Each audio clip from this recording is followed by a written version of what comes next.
It said there's the very broke, there's the he said it was like the very poor, it was like dirt poor, very poor, upper poor, and then there's middle class.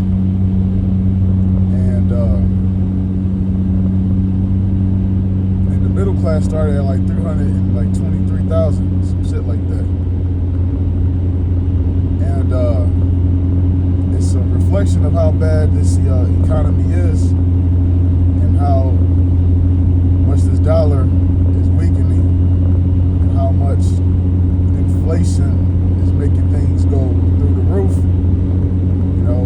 Desperate times calls for desperate measures. You see people doing more desperate and brazen crimes than ever before.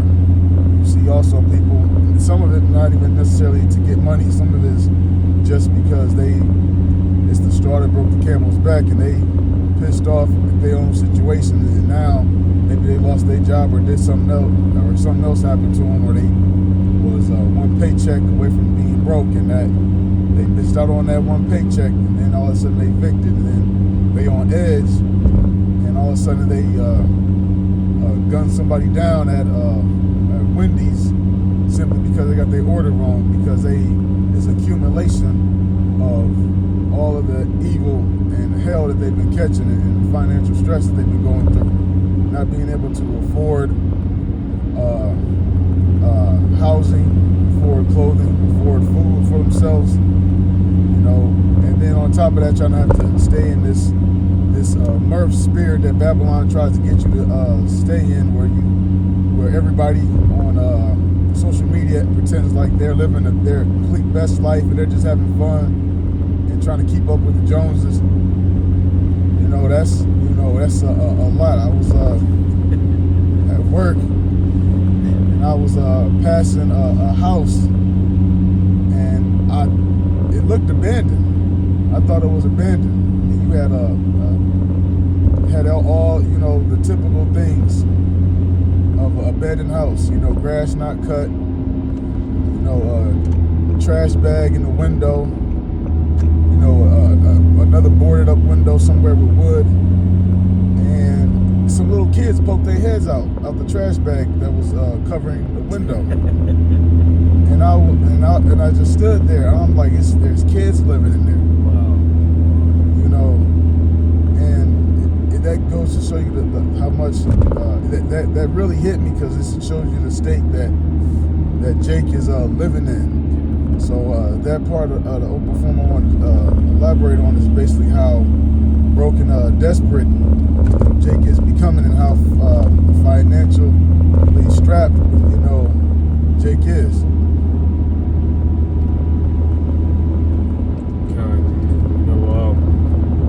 Something that was going through my mind as you were saying that.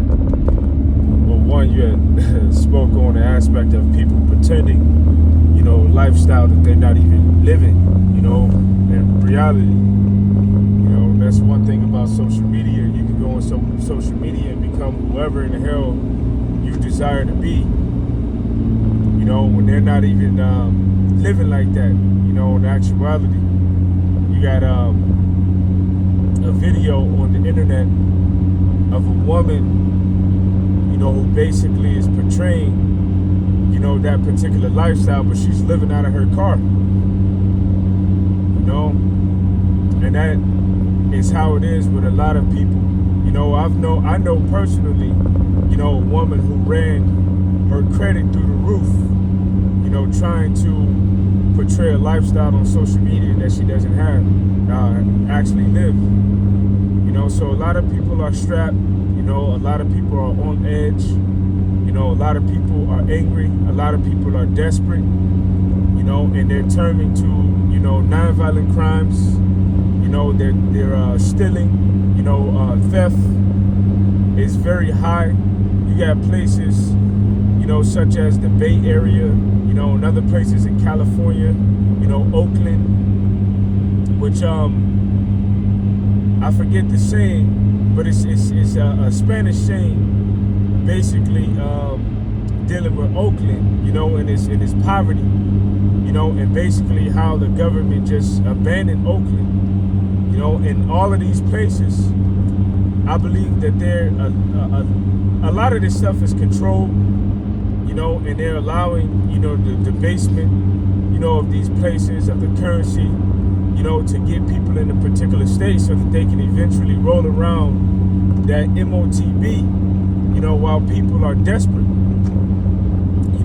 Chicago and many other areas, storefronts are disappearing. Businesses are closing down. They're complaining about the increase of crime. You got an increase of homelessness, and people living on the street because rent is too unaffordable. There's truly a debasement of the American economy and the American dollar. And that debasement of the dollar is leading to a rise in the cost of living, and people can't afford to live, like they used to. All right, and you throw in that wars that are being fought, our government. Well, the government of America is funding, other nations in their military campaigns as well as their own. All right, they're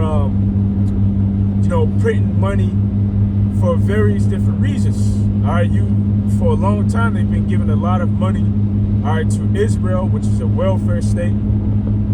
All right, and all of these things on top of others have led to the debasement of the American dollar. All right, you got BRICS that have set up their own, a monetary system, in which they have a digital currency which is backed by gold. All right, so their economy is doing good and thriving, while nations are leaving from using the use of the American dollar. So there's various different variables that are leading to the cause and the situation of this. All right, but in this event, the poor get poorer. All right, and the rich, which is the extremely rich, are able to survive these circumstances. But yet the poor gets poorer. So ultimately, what's going to happen with those poor? What are they going to do? Especially when they find out that they have no ability to purchase things anymore. They're going to turn to crime. And it only gets worse. This is Isaiah 19:14. Yahweh have mingled a perverse spirit in the midst thereof. They have caused Egypt to err in every work thereof, as a drunken man staggereth in his vomit. Verse 15. Neither shall there be any work for Egypt, which the head or tail, branch or rush may do. You have about 2020, they was desperately looking for, workers, because everybody was getting paid to sit home and not go to work. Some of them getting paid more to not go to work than actually go to work. So they were basically desperate to find, workers. And now it is slowly changed and it's slowly shifted where it's harder to find, a whole lot harder to find even sometimes McDonald's work.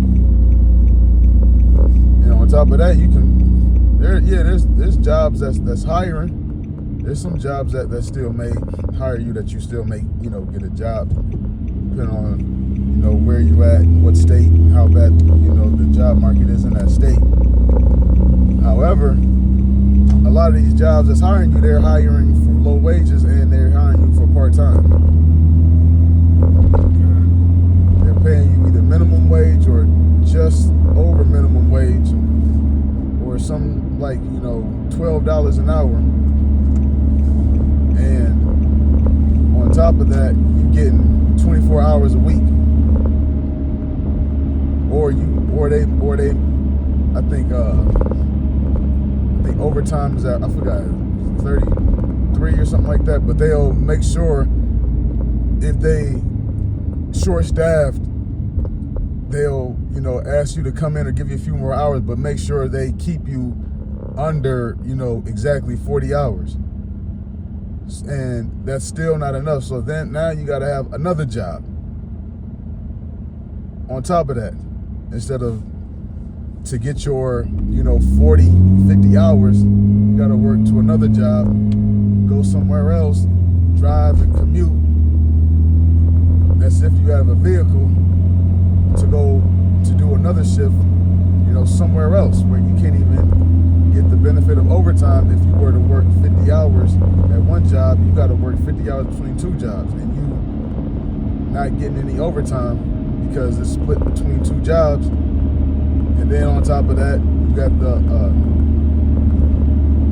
some jobs don't even care that you have another job. They'll schedule you while you already said that, hey, I can't work this day. I'm at work this day. And they basically like, we don't care. You got to come in. So the work here in Egypt, there was I think they call it the she session, but a lot of women, lost a lot of jobs. And there's a lot of jobs, market has hit women bad. The largest employer of the NB is the federal government and retail. Let them tell it to you that they're all, CEOs.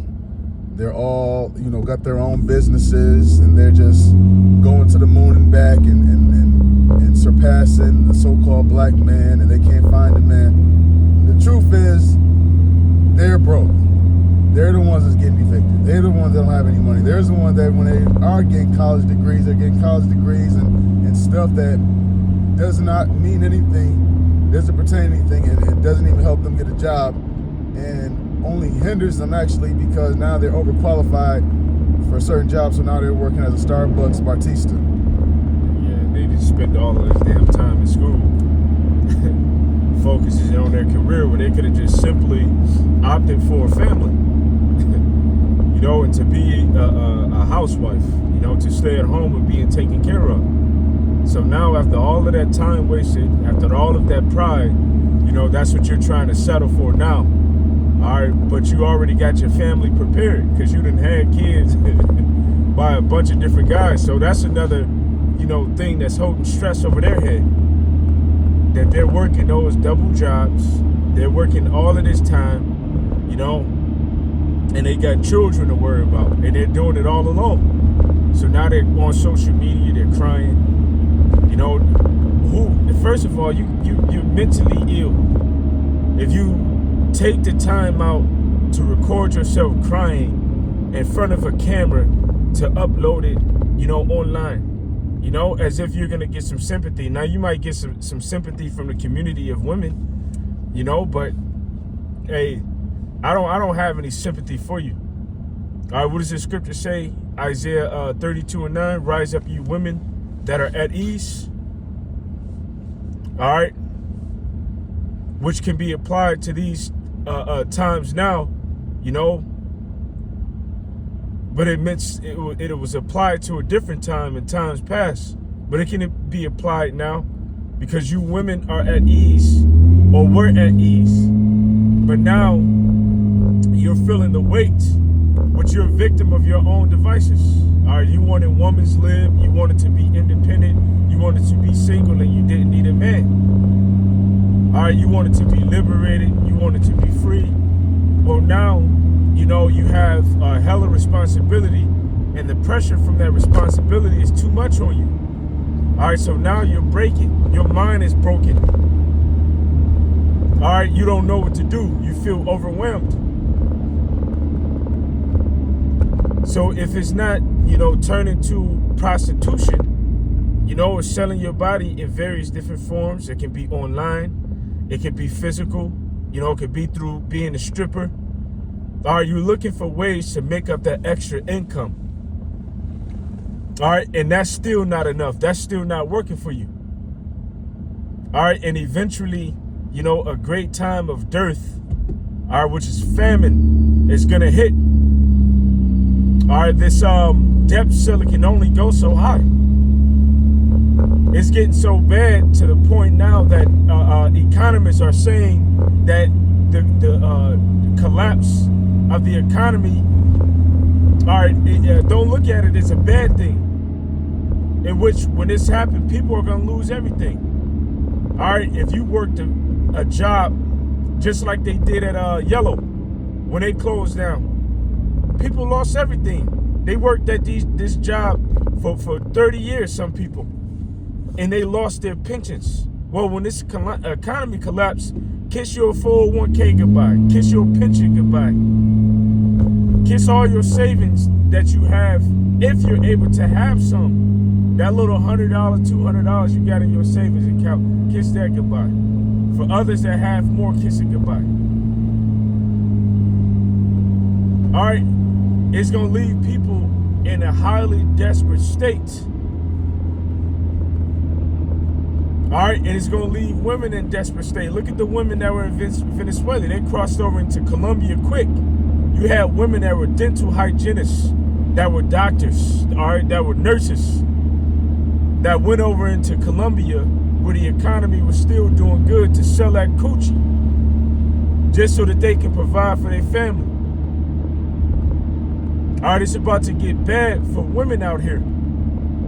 All right, and the only ones that are going to survive these times are those that trust in Yahweh Bashim Yahushai. Can you grab Psalms 33 and 14 for me, Baba Kushai?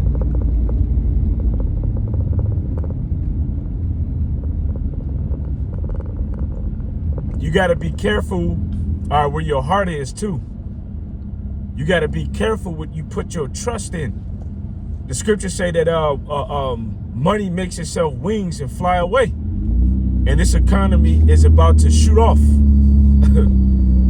All right, if money makes itself wings and fly away, this shit is about to shoot off like a hypersonic missile.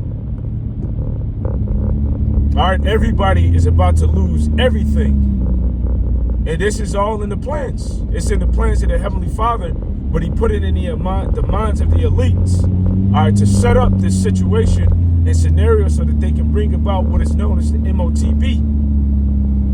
And it's going to get tight. All right, and these are going to be, these are a time of great tribulation. But however, the elect will survive.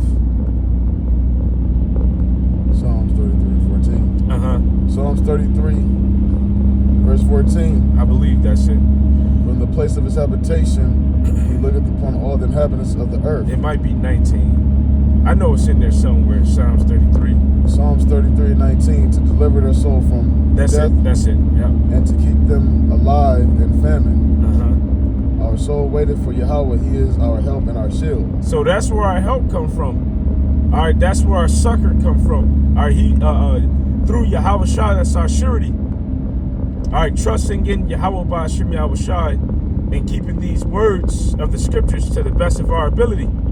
That's how we're going to overcome. It tells you that in the book of Revelation, the 14th chapter, and in the book of Revelation, the 12th chapter. All right, there's going to be a heavy persecution upon the church. All right, they're going to make it hard for the believers. All right, but yet Yahweh Ba'ashim Yahweh Shai is still going to make a way for them, even when it seems like there's no way. This is Isaiah 4:1. It says, in that day 7 women shall take hold of one man, saying, we will eat our own bread and wear our own apparel. Only let us be called by thy name to take away our reproach. Right now they're doing their best to avoid, coming to this right now. They're resorting to all types of stuff. Like brother mentioned earlier, women they got mental problems. A lot of these women are on psychotropic drugs. Medicine cabinets, got all type of antidepressant medicines in it. Women look desperately for sympathy. They're not getting it from men how they used to. Because the point is to be that damsel in distress, so a man will help them, and they're not getting that. Well, one thing, you got a whole lot of men that are part of that alphabet community, so they ain't even thinking about a woman already. But you had what was that? October, I want to say, maybe September, possibly, I don't know. But the brick lady down in Houston. She basically got on camera crying, and who gave her sympathy and was sending her money and all these donations. You know, she portrayed herself to be a victim of basically some scary boogie black man, you know, punched her because she wouldn't give him, you know, her number. And we all know women give fake numbers nowadays, you know, to avoid, you know, being punched, according, so they say. And guess who got the last laugh? She did. All those NBs and women that donated to her were just suckers. You know, you have, you know, women who are just, you know, basically just completely just stupid. And scripture says, I'm just reading, 7 women to take hold on one day, they're not going to be able to get the sympathy from even other women. They're going to know they can't lean on this so-called sisterhood, which don't even exist. Women don't even like each other. There is no sisterhood among them. When a woman knows if she needs something done, she got to call a man. If she got a flat tire, as cool as her girlfriends are, how much they call themselves trusting each other, and that's my B and all that stuff like that, she knows she can't call her girlfriend, and she knows she can't call her girlfriend's man. Women be very territorial also about a woman asking their man for help. You know, you ever worked a job, you know, you sometimes you'll have has a lot of women there. There'll be a lot of women, you know, some of them are genuine like you, and some of you, they'll pretend to like you and flirt with you just because they want you to do their work, and they think that you're just going to just be an all-day sucker and try to do their work to get in their drawers. Let you mention that you got a girlfriend, or she find out that you dating a girl at the job, or you talking to her. Oh, she ain't doing all that flirting to try to get you to do her work. They stop that. They don't do that. You know, it's about to get real serious for women. Right now, it already is for the MB, but it's going to be even more serious. You know, they're already the most evicted. You know, Alabama just basically passed a new law that basically considers fetuses or embryos the same rights as children, because they're human beings. It's murder. There's no way around it. Yeah, this place endorses women to be hoes. You know, and that's one of the ways that they endorse women to be hoes. You allow them to not feel the full responsibility of their actions. You know, so when you fuck around, you know, you end up pregnant, you know, that's a responsibility. So now you gotta, you know, take things more serious. But they give them the ability to, you know, unalive, you know, children that are growing in their womb. So therefore they don't have no true responsibility, and they do that purposely. You know, they do it purposely because they're trying to if you can get the women to be demoralized, then you can ruin the nation. You know? You got anything else? No. All right. So with that, we truly hope that this lesson was edifying. Until the next time, Shalom. Shalom.